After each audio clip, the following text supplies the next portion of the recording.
selamat datang kembali di pembahasan mendalam kita. Hari ini kita kupas tuntas nih, satu konsep psikologis yang menarik banget dari materi bacaan Anda. Bab 30 ya, judulnya Mengapa Roda Keberuntungan Membuat Kepala Kita Pusing. Jangkar. Fokus kita ke bias jangkar atau anchoring bias. Pernah nggak sih Anda sadar atau mungkin ngalamin sendiri gimana angka atau info pertama yang Anda dengar itu kayak ngunci pikiran Anda buat nebak berikutnya, padahal infonya kadang nggak relevan sama sekali. Nah ini yang mau kita bongkar bareng. Kenapa jangkar ini bisa bikin pusing kepala gitu? Iya, betul. Yang menarik di sini ya, betapa dalamnya informasi awal ini bisa nancep di pikiran kita. Jadi patokan, jadi jangkar gitu, tanpa sadar kita pakai buat nilai hal lain. Dan seperti nanti kita lihat dari bab 30 ini, bahkan ahli pun bisa kena loh. Oke, mari kita langsung bedah aja. Konsep intinya sih lumayan sederhana ya sebetulnya. Jadi pas kita lagi nggak yakin soal sesuatu, misalnya nebak harga, jumlah, atau nilai, kita itu cenderung banget pegangan sama info pertama yang kita dapat. Nah, itu jangkarnya. Di bab 30 itu ada contoh klasik banget, eksperimen sama mahasiswa. Mereka diminta nulis 2 digit terakhir nomor KTP atau apalah gitu ya, nomor jaminan sosial. Terus abis itu disuruh nawar sebotol anggur. Hasilnya, wah ini gila sih. Mahasiswa yang angka belakangnya tinggi, nawarnya bisa hampir 2 kali lipat dibanding yang angkanya rendah. Nah loh, gimana ceritanya angka acak gitu ya, bisa ngaruh ke nilai anggur? Ya, ini terjadi karena otak kita itu kan selalu cari cara efisien, cari jalan pintas. Jangkar itu ngasih titik awal, semacam jalan pintas kognitif. Jadi ya cara cepat ambil kesimpulan tanpa mikir panjang. Walaupun titik awalnya itu, ya ampun, nggak logis sama sekali. Tapi kan itu nggak rasional banget ya, apalagi angka nomor jaminan sosial tadi. Itu kan bener-bener acak, nggak nyambung sama sekali sama anggur, kok bisa gitu ya? Tepat sekali. Dan justru di situ letak kekuatannya yang sering nggak kita sadari. Jangkar ini mainnya di level bawah sadar. Coba deh nggak pikirkan dalam konteks sehari-hari. Kayak harga diskon misalnya, ada barang harga coretnya 100.000, terus dijual jadi 70.000. Itu rasanya kayak, wah murah banget. Beda rasanya sama barang lain yang harganya emang dari awal 70.000. Oh iya ya, bener juga. Harga 100.000 itu jadi patokannya ya? Persis, itu jangkarnya.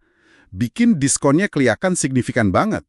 Padahal kalau dipikir logis, ya nilainya sekarang sama-sama 70.000.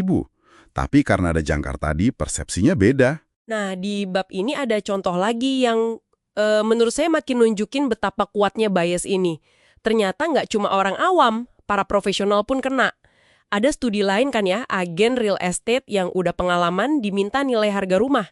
Tapi sebelum nilai dikasih info harga jual yang terdaftar, yang ternyata angkanya dibikin acak sama peneliti. Betul. Dan hasilnya, Penilaian mereka itu ikut keseret sama angka jangkar acak tadi. Sama aja kayak mahasiswa tadi. wah kok bisa ya? Mereka kan ahli mestinya lebih objektif dong. Pengalaman kan banyak. Nah, ini poin penting yang ditekankan di bacaan Anda. Jangkar itu susah banget dilawan karena dia nyerangnya diam-diam. Ngaruh ke penilaian awal kita. Sekedar tahu ada bias ini, kayak para agen properti itu kan pasti tahu konsepnya. Tapi ternyata itu aja nggak cukup buat nangkis efeknya secara otomatis. Jadi tahu aja nggak cukup ya? Nggak cukup, kita perlu strategi aktif buat ngelawannya.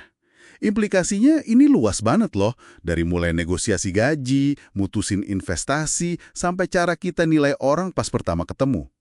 Kita harus waspada sama informasi awal yang disodorkan ke kita. Oke, jadi inti yang bisa Anda bawa pulang dari obrolan kita ini apa nih? Bias jangkar ini nunjukin betapa gampangnya pikiran kita itu kayak terpaku sama kesan pertama atau angka pertama. Titik awal tuh nempel banget. Dan penyesuaian kita setelahnya itu seringkali nggak cukup jauh dari jangkar itu. Biarpun jangkarnya sendiri nggak ada dasarnya sama sekali gitu. Bener banget. Nah ini mungkin jadi bahan refleksi buat Anda ya. Seberapa sering sih Anda secara sadar mempertanyakan info pertama yang Anda dapat? Waktu nawar barang misalnya, apa tawaran pertama itu jadi dominan banget nentuin harga akhir? Atau waktu lihat data, lihat berita, ada nggak angka atau klaim awal yang mungkin udah nyangkar cara Anda menafsirkan sisanya?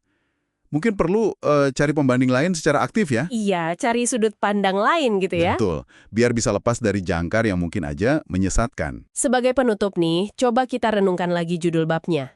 Mengapa roda keberuntungan membuat kepala kita pusing? Kalau angka acak dari nomor KTP aja bisa muter penilaian ahli soal harga anggur atau rumah, Seberapa sering ya putaran roda info pertama yang kebetulan kita temui tanpa sadar malah ngarahin keputusan-keputusan penting kita? Sesuatu untuk Anda pikirkan lebih lanjut ya. Sampai ketemu lagi di pembahasan mendalam berikutnya.